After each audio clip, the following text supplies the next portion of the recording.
Hi viewers, welcome to ಸುಷ್ಮಿ ಅಡುಗೆ ಮನೆ. ಇವತ್ತು ನಾನು ಮಾಡ್ತಿರೋದು ಕುಂಬಳಕಾಯಿ ಪಲ್ಯ ದೋಸೆ ಜೊತೆ ರೊಟ್ಟಿ ಜೊತೆ ಎಲ್ಲ ತುಂಬ ಚೆನ್ನಾಗಿರುತ್ತೆ. ಬನ್ನಿ ಹೇಗೆ ಮಾಡೋದು ಅಂತ ನೋಡೋಣ. ಒಂದು ಬಾಣಲಿ ತೊಗೊಂಡಿದ್ದೀನಿ. ಅದಕ್ಕೆ ಒಂದು 4ರಿಂದ 5 ಸ್ಪೂನಷ್ಟು ಎಣ್ಣೆ ಸ್ವಲ್ಪ ಬಿಸಿ ಆಗಲಿ. ಒಂದು ಅರ್ಧ ಸ್ಪೂನಷ್ಟು ಸಾಸಿವೆ ಹಾಕ್ಕೊಂಡಿದ್ದೀನಿ. ಸಾಸಿವೆ ಎಲ್ಲ ಸಿಡಿತಾ ಇದೆ. ಇವಾಗ ಒಂದು 3 ಸ್ಪೂನಷ್ಟು ಕಡಲೆಬೇಳೆ.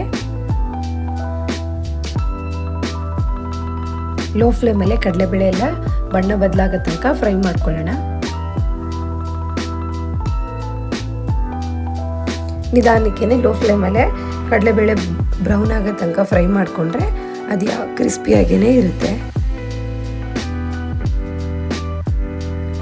ನೋಡಿ, ಇವಾಗ ಕಡಲೆಬೇಳೆ ಎಲ್ಲ ಫ್ರೈ ಆಯಿತು. ಸ್ವಲ್ಪ ಕರ್ಬೇವಿನ ಸೊಪ್ಪು ಹಾಕ್ಕೊಂಡಿದ್ದೀನಿ.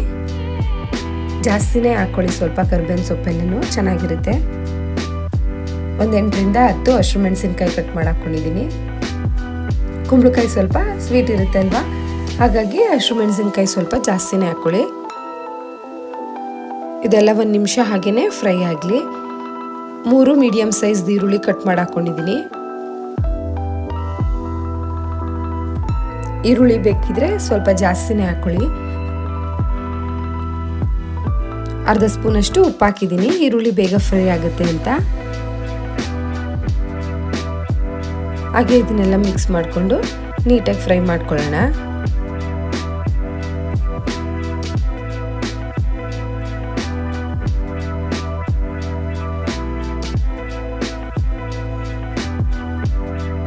ನೋಡಿ, ಈರುಳ್ಳಿ ಎಲ್ಲ ಇವಾಗ ಬಣ್ಣ ಬದಲಾಗಿ ಫ್ರೈ ಆಗಿದೆ.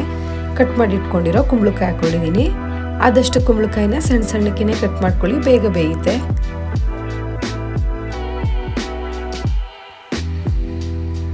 ಕುಂಬಳಕಾಯಿ ಎಲ್ಲ ಹಾಕಿ ಒಂದ್ಸಲ ಹಾಗೇನೆ ಮಿಕ್ಸ್ ಮಾಡ್ಕೊಳ್ಳೋಣ.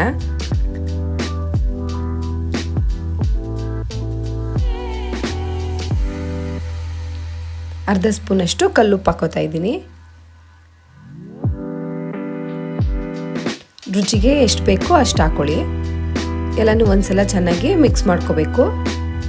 ಆದಷ್ಟು ಸ್ವಲ್ಪ ದಪ್ಪ ತಳದ ಪಾತ್ರೆನೇ ತಗೊಳ್ಳಿ, ಯಾಕಂದರೆ ನಾವು ನೀರು ಏನು ಹಾಕದೆ ಬೇಯಿಸ್ತೀವಲ್ವ, ಹಾಗಾಗಿ ತಳ ಏನು ಹಿಡಿಯೋದಿಲ್ಲ.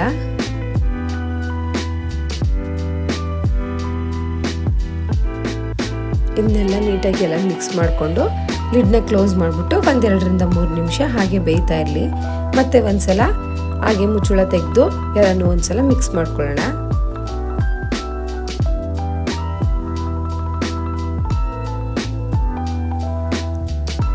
ಸಣ್ಣ ಕಟ್ ಮಾಡಿರೋದ್ರಿಂದ ಕುಂಬಳಕಾಯಿ ಒಂದು 10 ನಿಮಿಷಕ್ಕೇ ಬೇಯ್ಕೊಳ್ಳುತ್ತೆ. ಮಧ್ಯ ಒಂದ್ಸಲ ಲಿಡ್ನ ಕ್ಲೋಸ್ ಮಾಡಿಕೊಂಡು 2 ನಿಮಿಷ 3 ನಿಮಿಷಕ್ಕೊಂದೊಂದ್ಸಲ ಎಲ್ಲನೂ ಮಿಕ್ಸ್ ಮಾಡಿಕೊಂಡ್ರೆ ಆಯಿತು.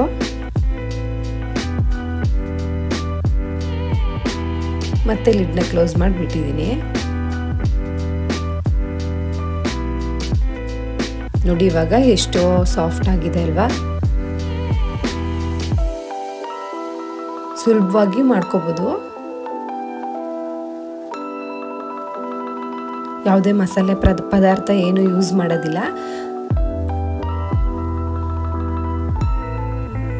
ನೋಡಿ, ಇವಾಗ ಕುಂಬಳಕಾಯಿ ಎಲ್ಲ ಚೆನ್ನಾಗಿ ಬೆಂದಿದೆ. 1 ಬಟ್ಲಷ್ಟು ಹಸಿ ತೆಂಗಿನಕಾಯಿ ತುರಿ ಹಾಕೋತಾ ಇದ್ದೀನಿ.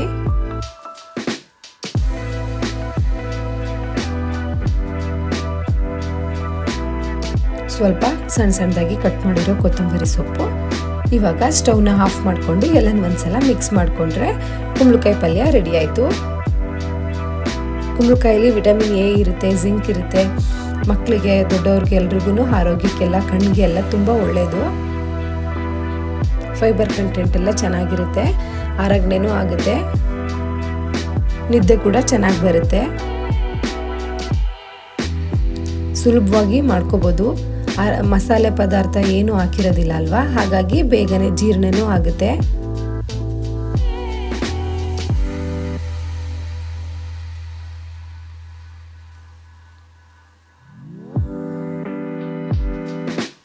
ನೋಡಿ, ಸುಲಭವಾಗಿ ತುಂಬ ಚೆನ್ನಾಗಿರುತ್ತೆ, ಬೇಗನೆ ಮಾಡ್ಕೋಬೋದು. ನೀವು ಒಂದ್ಸಲ ಟ್ರೈ ಮಾಡಿ. ನನ್ನ ಚಾನಲ್ನ ಯಾರ್ಯಾರು ಇನ್ನೂ ಸಬ್ಸ್ಕ್ರೈಬ್ ಮಾಡಿಲ್ಲ, ಸಬ್ಸ್ಕ್ರೈಬ್ ಮಾಡಿ, ಲೈಕ್ ಮಾಡಿ, ಶೇರ್ ಮಾಡಿ. ಏನಾದರೂ ಇತ್ತು ಅಂದರೆ ಕಮೆಂಟ್ ಮಾಡಿ. ನನ್ನ ವೀಡಿಯೋಸ್ನೆಲ್ಲ ಪೂರ್ತಿ ನೋಡಿ. Thank you.